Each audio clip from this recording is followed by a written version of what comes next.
नमस्कार। आज हम जानेंगे कि राम जी ने ऐसा क्यों कहा कि माता पिता के उपकारों का बदला सहज ही नहीं चुकाया जा सकता। तो होता यह है कि उनके गुरु जो होते हैं वशिष्ठ जी, वह राम जी को समझाते हुए कहते हैं कि तुम यदि अयोध्या वापस लौट जाओगे राम, तो इससे कोई धर्म की हानि नहीं होगी।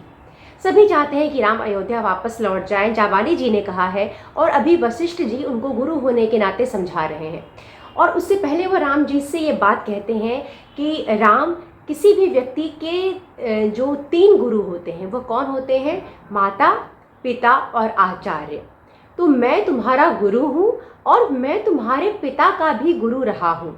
और इसीलिए वह राम जी से कहते हैं कि यदि तुम मेरा कहा मानकर अयोध्या वापस लौट जाओगे तो कोई तुमसे यह नहीं कहेगा कि तुमने धर्म की हानि की है या तुमने धर्म को नुकसान पहुंचाया है, क्योंकि तुमने गुरु का ही बात माना है। वो अनेक प्रकार से कारण दे रहे हैं राम को यह कहने के लिए कि तुम अयोध्या वापस लौट जाओ और इससे कोई धर्म की हानि नहीं होगी। परंतु राम की जो सोच है, राम ने अपना मन जो सत्य पर लगा दिया है, उससे कोई भी विचलित नहीं कर पा रहा है। भरत जी ने प्रयत्न किया, वहाँ जो अयोध्या के जो प्रजागण थे उन्होंने तो प्रयत्न किया ही, स्वयं केकई भी आई हैं राम को लेने के लिए। और जाबाली जी ने कहा और अब उनके गुरु वशिष्ठ जी ने कहा, और साथ उन्होंने यह भी कहा कि देखो राम, यहाँ जितने भी लोग आए हुए हैं वह राजागण हैं, तुम्हारे बंधु बांधव हैं, सब तुमसे यही कह रहे हैं। इसके अतिरिक्त तुम्हें अपनी बूढ़ी माता की बात भी सुननी चाहिए, वह भी चाहती हैं कि तुम अयोध्या वापस लौट जाओ। परंतु राम ने बहुत सुंदर बात यहाँ कही है कि वो उन्होंने अपने गुरुदेव से कहा है कि जो माता पिता जिस प्रेम से अपने बच्चों की परवरिश करते हैं, तो उनके उस लालन पालन में जो वात्सल्य निहित होता है, जो प्रेम निहित होता है, भला उसका बदला कोई बालक कैसे चुका सकता है?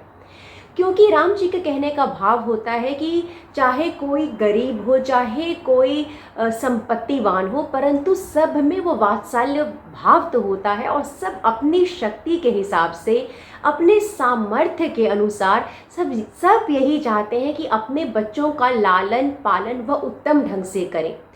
बच्चों का चाहे वो खाद्य पदार्थ हो, वह स्वयं ना खाकर भी, या बच्चों को जो विशेष खाद्य पदार्थ होते हैं वह माता पिता चाहते हैं कि बच्चों को दे, उनका उत्तम लालन पालन करते हैं, उनको उपटन लगाते हैं, उनके ओछाने बिछाने का ध्यान रखते हैं। तो राम जी के कहने का भाव होता है, यह जो नित्य प्रेम है, यह जो नित्य वात्सल्य है, उसका मोल मैं कैसे चुका सकता हूँ? कोई भी नहीं चुका सकता। और राम जी का यह भाव है कि दशरथ जी ने तो सदा उन पर प्रेम की वर्षा ही की। उनकी अच्छी परवरिश के लिए दशरथ जी ने क्या क्या नहीं किया, चाहे उनका उत्तम वशिष्ठ जी से शिक्षा लेना देना हो, चाहे उनको इतनी छोटी अवस्था में विश्वामित्र के साथ भेज देने का भाव रहा हो, परंतु उनके अध्ययन के लिए, उनके आगे बढ़ने के लिए वशिष्ठ ये राम जी के पिता दशरथ जी ने क्या कुछ नहीं किया। यह राम जी का भाव होता है। तो वह कहते हैं कि उस प्रेम का कोई बदला कैसे चुका सकता है, और जो मैं वचन दे चुका हूँ अपने पिता को कि मैं वन में रहूँगा, अब उनकी मृत्यु के पश्चात क्या उस वचन को तोड़ देना सही है? तो राम जी का जो मन है वो सत्य में इतना स्थिर है, इतना ज़्यादा स्थिर है कि उन्हें कोई भी विचलित नहीं कर पा रहा है। भरत जी ने प्रयत्न किया, असफल रहे। सारे प्रजागण, अयोध्या के लोग, सब लोगों, माता, सब लोगों ने प्रयत्न किया, असफल रहे। जाबाली जी ने प्रयत्न किया, वह भी असफल रहे। और अंत में अब वशिष्ठ जी अपने गुरु होने के वर्चस्व को ध्यान में रख के, अपने राम के जीवन में अपने प्रभाव को ध्यान में रख के उनसे यह आग्रह कर रहे हैं। परंतु उन्हें भी राम जी ने उत्तर दे दिया कि माता पिता के जो उपकार है उनका बदला तो कोई बालक नहीं चुका सकता। तो जो वचन वो दे चुका है अपने पिता को, क्या मरण, उसके पिता की मृत्यु के पश्चात उस वचन की कोई गरिमा नहीं होती? ऐसा राम जी का भाव होता है। और वह कहते हैं कि मैं जो पिता को आज्ञा दे चुका हूँ, तो मैं पिता का जो भी आज्ञा होगा उसका पालन मैं करूँगा। और मैं वन में रहूँगा और मेरी बुद्धि इसी में स्थिर है, इस तरह का राम जी का भाव होता है। तो राम जी को का जो मन है उसे कोई बदल नहीं पा रहा है। राम जी का मन सत्य पे स्थापित है और उसे कोई बदल नहीं पा रहा है। उनके पास अनेक अवसर हैं यह कहने के लिए कि वह अयोध्या वापस जो यदि लौट जाते हैं तो वह धर्म से विचलित नहीं हुए, परंतु राम जी का मन जानता है कि यदि वह ऐसा करेंगे तो वह सत्य का मार्ग नहीं होगा।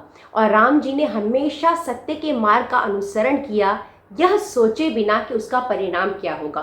इससे पहले जाबाली जी से भी उन्होंने कहा था कि जो मनुष्य धर्म के मार्ग पर चलता है और सच्चाई से उसका अनुसरण करता है, वह यह नहीं सोचता कि ऐसा करने से इस लोक में मुझे फल मिलेगा कि नहीं, और वह यह भी नहीं सोचता कि ऐसा करने से मुझे परलोक में भी कोई फल मिलेगा कि नहीं। अर्थात फल की चिंता वो नहीं करता कि इस लोक में मुझे फल मिले ना मिले, परलोक में मुझे फल मिले ना मिले, पर मेरा मन जानता है कि यह सही है, यह मार्ग सत्य का है, तो मैं सत्य के मार्ग का ही अनुसरण करूँगा। और यह है राम का चरित्र। उम्मीद करती हूँ कि मेरा वीडियो आपको पसंद आ रहा होगा, और आगे वीडियो में हम सुनेंगे कि कैसे भरत जी, यह सब सुनने के बाद भरत जी ने धरना का प्रदर्शन किया, वह राम जी के आगे धरना देते हैं। मुझे सुनने के लिए बहुत बहुत धन्यवाद।